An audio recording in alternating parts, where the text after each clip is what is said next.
وعلى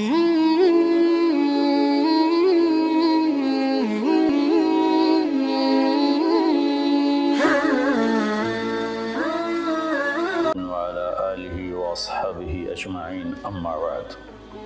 میرے محترم بھائیوں، دوستوں، بہنوں، بچوں، بچیوں اور تمام امت مسلمہ اور خاص طور پر اہل پاکستان، ہم سب کے لیے مبارک موقع ہے کہ اللہ تعالیٰ ہمیں رمضان کے استقبال کے لیے اللہ نے ہمیں مہلت دی، ہم زندہ ہیں، اور اللہ کرے کہ رمضان سب کو نصیب ہو۔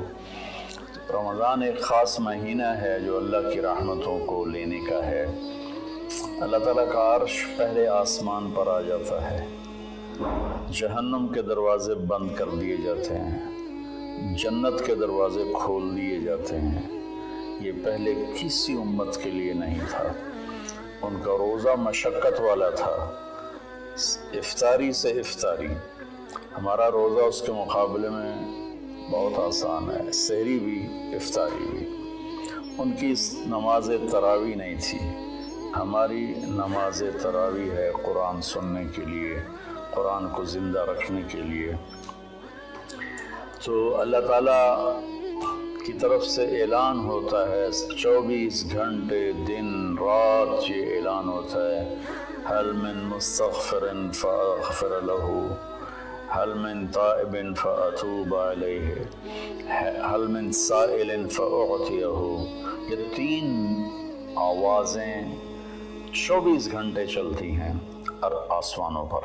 کوئی ہے معافی مانگنے والا، میں اسے معاف کروں، کوئی ہے توبہ کرنے والا، میں اس کی توبہ کو قبول کروں، کوئی ہے مجھ سے مانگنے والا کہ میں اسے عطا کروں۔ اور پھر ایک فرشتہ اعلان کرتا ہے، یا باغی الخیر اقبل، اے نیکی کی چاہنے والے زور لگا، آگے بڑھا۔ اور دوسرا فرشتہ اعلان کرتا ہے، یا باغی الشر ادبر، اے گناہوں میں ڈوبے ہوئے انسان واپس آ جا، اللہ کی چھاؤں میں آ جا، اللہ کی رحمت میں آ جا، اللہ کی بخشش کی چادر میں اپنے آپ کو چھپا لے۔ اور اس میں فرض 70 فرض کے برابر ہو جاتا ہے، نفل فرض کے برابر ہو جاتا ہے۔ اور علی رضی اللہ تعالیٰ عنہ علیہ السلام کا فرمان ہے کہ کوئی شخص ایک فرض روزہ چھوڑ دے، پھر اس کی قضا میں قیامت تک نفلی روزے رکھتا رہے تو اس ایک فرض کو نہیں پہنچ سکتا۔ تو سارے دوستوں سے درخواست ہے کہ روزے کا اہتمام فرمائیں اور اللہ کی رحمت کو لوٹ لیں۔ اور میں ایک حدیث سناتا ہوں کہ میرے نبی نے کس طرح رمضان کا استقبال کیا۔ آپ ممبر پر تشریف لائے، خصوصی طور پر جمع کیا، یا جمعہ کا خطبہ تھا تو آپ خطبہ بیٹھ کے نہیں دیتے تھے، کھڑے ہو کے دیتے تھے، چونکہ آپ کا خطبہ مختصر ہوتا تھا۔ تو آپ نے فرمایا، ماذا یستقبلکم وماذا تستقبلون، وہ کون آ رہا ہے؟ مفہوم ہے، لفظی ترجمانی مفہوم مطلب۔ انہوں نے کہا وہ کون آ رہا ہے اور تم کس کی طرف جا رہے ہو؟ سب یوں ہو گئے۔ پھر آپ نے کہا، ماذا یستقبلکم وماذا تستقبلون، وہ کون آ رہا ہے اور تم کس کی طرف جا رہے ہو؟ سارے صحابہ میں ہلچل مچ گئی۔ تیسری دفعہ، ماذا یستقبلکم وماذا تستقبلون، وہ کون آ رہا ہے، کس کی طرف جا رہے ہو؟ سارے پیچھے مڑ مڑ کے دیکھیں، پیچھے تو کوئی بھی نہیں۔ تو حضرت عمر رضی اللہ تعالیٰ عنہ کھڑے ہوئے علیہ السلام، انہوں نے فرمایا، یا رسول اللہ اوحی نزل، یا رسول اللہ کوئی وحی آئی ہے؟ آپ نے فرمایا لا، کہ نہیں۔ اعدو حضر، اللہ نے آپ کو آنکھ دی ہے دیکھنے والی، تو کیا کوئی دشمن مدینے کی طرف آ رہا ہے اور آپ نے دیکھ لیا ہے اور وہ ہم پر حملہ کرنے آ رہا ہے، ہم تیاری کریں؟ آپ نے کہا اللہ، نہیں یہ بھی نہیں۔ تو انہوں نے پوچھا، یا رسول اللہ کون آ رہا ہے؟ تو آپ نے کہا رمضان آ رہا ہے۔ سبحان اللہ، क्या खूबसूरत अंदाज था मुतवज्जे करने का, आज़मत बिठाने का, हैबत बिठाने का रमज़ान आ रहा है। फिर आपने उसके फ़ज़ाइल सुनाए कि इसमें जन्नत के दरवाज़े खुल जाते हैं, जहन्नम के दरवाज़े बंद हो जाते हैं, और जन्नत की हूरें अल्लाह से दुआ करती हैं कि अल्लाह इस रमज़ान में अपने नेक बंदों में हमारे शौहर हमारे लिए मुंतखब फरमा और उनके ज़रिए हमारी आंखें ठंडी फरमा।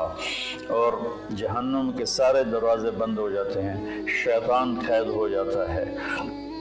और इस रमज़ान का मतलब है जलना, रमज़ा यरमुज़ु, जलना।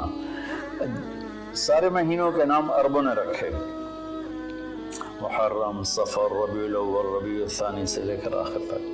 रमज़ान का नाम अल्लाह ने कुरान में लिखा, शहरु रमज़ान अल्लज़ी उन्ज़िल फ़ीहिल कुरआन, कि ये अर्शों पर इस महीने का नाम तय हुआ रमज़ान।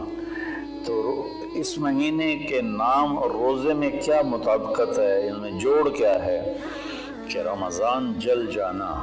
इसमें जब कोई रोज़ा रखने वाला, रोज़ा रखने वाली जब रोज़े रखता जाता है तो उसके गुनाह पिछले साल के जलते जाते हैं, जलते जाते हैं, जलते जाते हैं, यहाँ तक अल्लाह जैसे लोहे को साफ़ किया जाता है आग से, और धातों को साफ़ किया जाता है आग से, और ज़ाहरी मैल को साफ़ किया जाता है पानी से।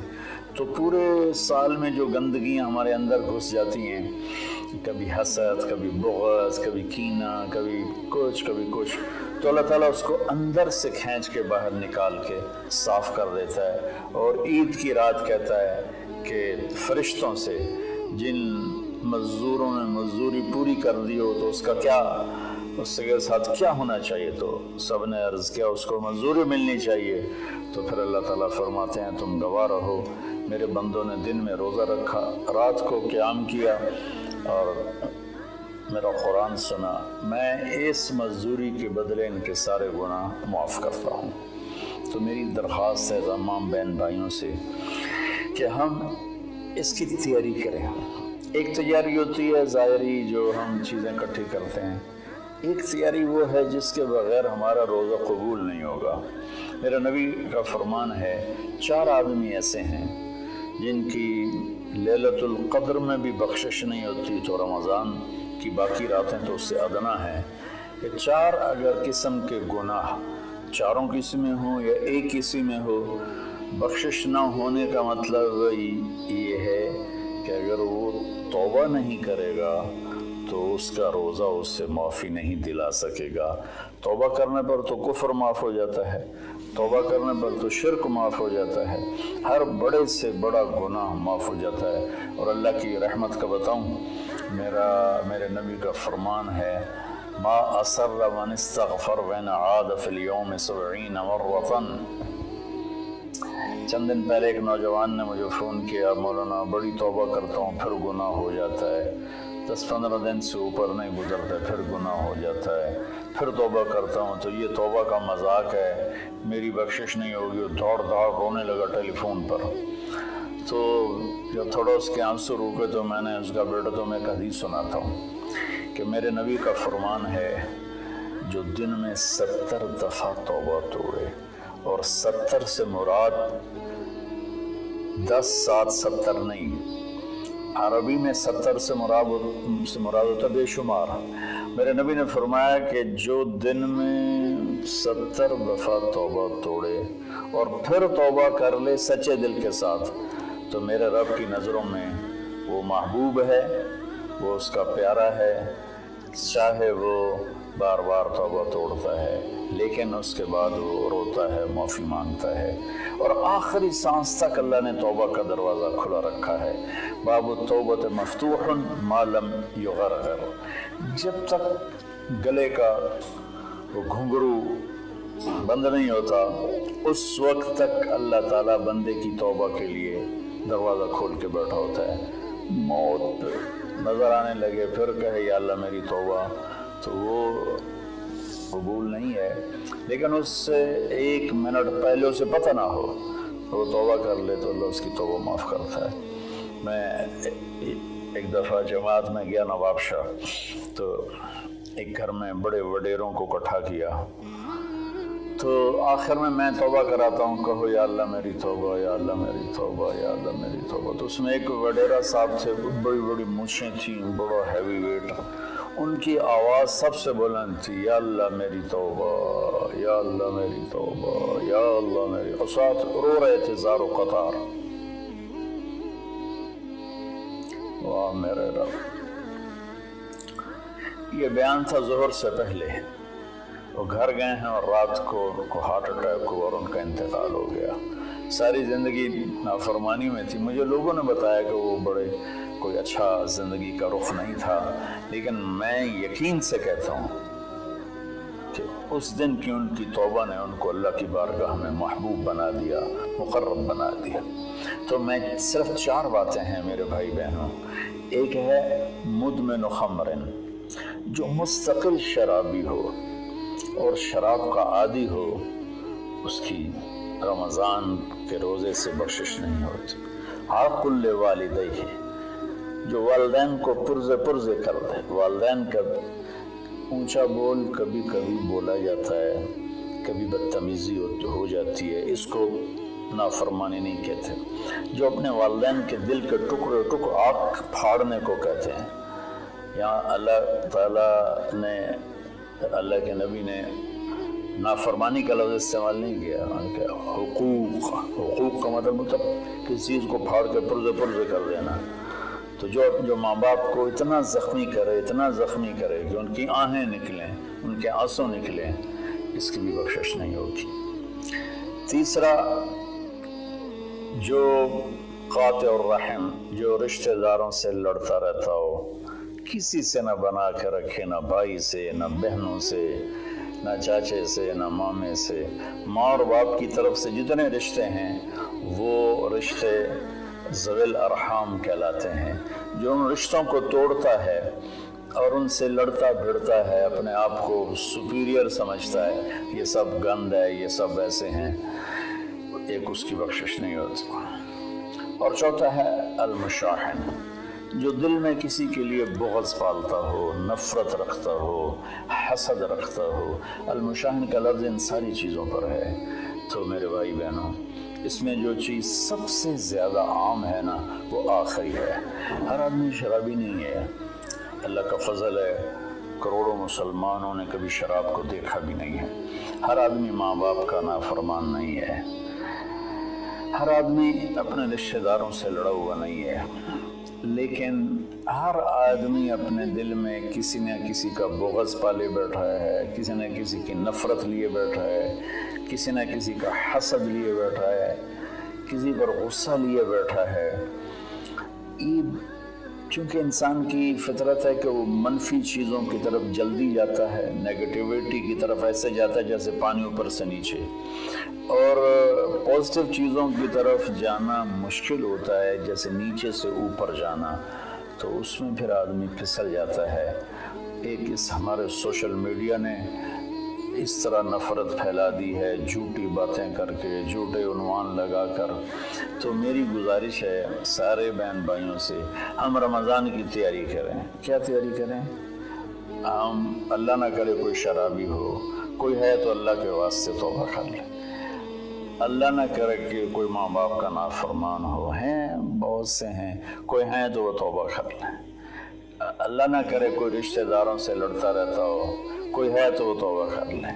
میرا رب نہ کرے کہ ہمارے دلوں میں میل ہو، ہم اپنی میل کو صاف کر لیں۔ میرے نبی نے فرمایا کہ اے میرے بیٹے انس، میری ایک عظیم الشان سنت ہے، میں شارٹ کٹ کر کے بتا رہا ہوں، اگر تو اس پہ قابو پا گیا تو تو جنت میں میرا ساتھی بن جائے گا۔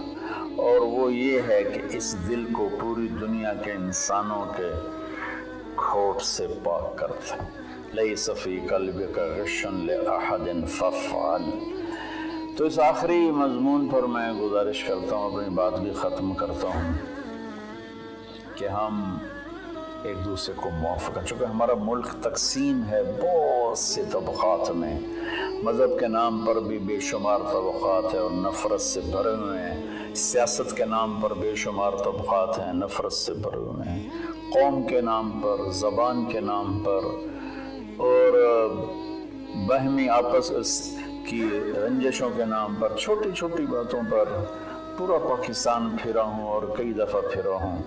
हमारे दिल बहुत ज़्यादा गंद से भरे हुए हैं। तो मैं सबके सामने हाथ जोड़ता हूँ भाइयों, अपने दिलों को साफ़ करो, सबको माफ़ करो। मैं सबसे पहले सारे सामाईन से माफ़ी मांगता हूँ कि अगर मेरी वजह से किसी मेरे भाई बहन का दिल दुखा हो, चूँकि बोलने वाला नबी नहीं होता, बोलने वाला इंसान होता है और कभी भी नहीं हो सकता कि वो ख़ता ना करे, ये नामुमकिन है। सिर्फ वही की सिफत है, ख़ता से पाक है। बाकी बड़ी से बड़ी किताब हो लिखने वाले या बोलने वाले की ज़बान हो, उससे ख़ता कबूल निकलता है। हमें उसकी अच्छी तावील करनी चाहिए। बहरहाल मेरी वजह से अगर किसी का दिल दुखा है तो चूँकि कल हो सकता है रोज़ा हो जाए, वरना परसों का तो इंशाअल्लाह यकीनी है, तो मुझे आप सब अल्लाह के लिए माफ़ फरमा दें। मैं नहीं चाहता हूँ कि मेरी वजह से मेरे किसी मुसलमान भाई बहन के दिल में कदूरत हो और मैं उसका सबब बनूं।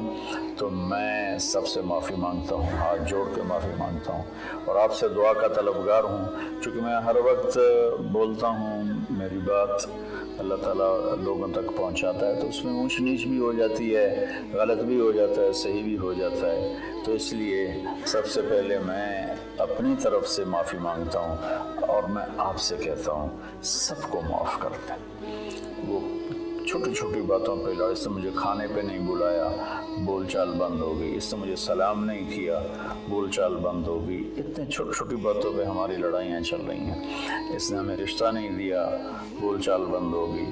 तो बहुत छोटी छोटी बातें हैं जिस पर लड़ाइयाँ शुरू हो जाती हैं, नफ़रतें शुरू हो जाती हैं। तो मेरी आप सबसे गुजारिश है कि हम रोज़े का एहतमाम करें, तरावी का एहतमाम करें। रमज़ान में कुरान उतरा और रमज़ान की सबसे बड़ी इबादत कुरान की तिलावत है। सारे ज़िक्र अज़कार सिवाय जो सुन्नत अज़कार हैं वो करके बस सारा दिन आप कुरान पढ़ें। मेरे एक दोस्त हैं, मेरे साथी थे रायमंड में, मौलवी सनाउल्लाह साहब, वो रमज़ान में एक दिन में कुरान ख़त्म करते हैं। अब बीमार हो गए तो 3 दिन में करते हैं। उनका सारे साल का मामूल है, 3 दिन में कुरान ख़त्म करते थे। अब काफ़ी बीमार हैं, अब पता नहीं उनकी क्या सूरत हाल है, बांग्लादेश में होते हैं, लेकिन उनका आम मामूल था ज़्यादा से ज़्यादा 1 हफ़्ता कुरान ख़त्म। तो हम बाकी नफली इबादत, इशराक है, अवाबीन है, चाश्त है, सारा कुछ करें, लेकिन एक तरावी का एहतमाम करें कि हर सजदे पे 1500 नेकी लिखी जाती है। और एक कुरान की तिलावत का एहतमाम करें, झूठ ना बोलें, गीबत ना करें, हसद ना करें, बोझ ना रखें, माँ बाप से नाराज़गी ना हो, शराब से दूरी हो। ये चंद चीज़ें हैं। और इस वक्त हम एक बड़ी मुश्किल से गुज़र रहे हैं जो कि एक वबाई मरज़ की शक्ल में पूरी दुनिया पे छा गई है। और अल्लाह ताला ने एक ज़र्रे के सभी छोटे जरासीम के ज़रिए अल्लाह ने पूरी कायनात को हिला के दिखा दिया है कि रब्बुस समावाति वल अर्द फस्तबिर लिइबादतिही हल तअलमु लहू समिया। क्या चैलेंज है इस लफ्ज़ में। अल्लाह कहता है कोई तेरे रब के मुकाबले में आने वाला है? सुभान। तो अल्लाह ने ताकतों को झुका दिया और उनके नाक ज़मीन पर रगड़वा दिए। तो इस वक्त ना हमारे मालदार लोग तकलीफ़ उठा रहे हैं। कई मेरे दोस्तों ने बताया कि अरबों रुपए का माल तैयार किया, क्योंकि हमारा सीज़न था और वो स्टॉक हो गया, सारा पैसा उसमें पड़ा हुआ है, ख़रीदार कोई नहीं है, उधार भी कोई नहीं लेता है। तो सबसे ज़्यादा जो मुतासर है वो हमारे गरीब लोग, दिहाड़ीदार और रोज़ाना की मेहनत करने वाले, रेहड़ी वाले, छाबड़ी वाले, साइकिल पे फेरी लगाने वाले और अपनी कुदाल लेकर चौक में बैठे होते हैं कि कोई काम पर ले जाए। तो मैं हाथ जोड़ता हूँ, अपनी ज़कात जितनी आप निकाल सकते हैं इन गरीबों को ढूंढ ढूंढ कर इनके घरों तक पहुँचाएँ। चूँकि एक लॉकडाउन की शक्ल बनी हुई है तो एहतियात से चलना फिरने की तो इजाज़त है, गवर्नमेंट ने दी हुई है, تو میری درخواست ہے کہ اس وقت زکوٰۃ کا سب سے زیادہ حقدار وہ طبقہ ہے جن کے گھر میں فاقے ہیں اور چولہے نہیں جل رہے، چونکہ روز کی تازہ کھاتے تھے۔ اس وقت ہمارے غریب بہن بھائی وہ سب سے زیادہ آپ کی زکوٰۃ کے حقدار ہیں۔ کھول دو اپنے تجوریوں کے دروازے، وہ اللہ کے نام پہ دو۔ اس وقت آپ کی زکوٰۃ، صدقات، خیرات ساری کی ساری ان کو جاتی، کھانے بنا بنا کے بھیجو، راشن کے پیکٹ بنا کے بھیجو۔ یہ اس وقت آپ کی نوافل سے بھی بڑی عبادت ہے، اور زکوٰۃ تو ویسی فرض ہے۔ تو اللہ تعالیٰ مجھے آپ کو اس رمضان میں زندہ بھی رکھے اور اس کے آداب کے مطابق ہمیں کام کرنے کی توفیق۔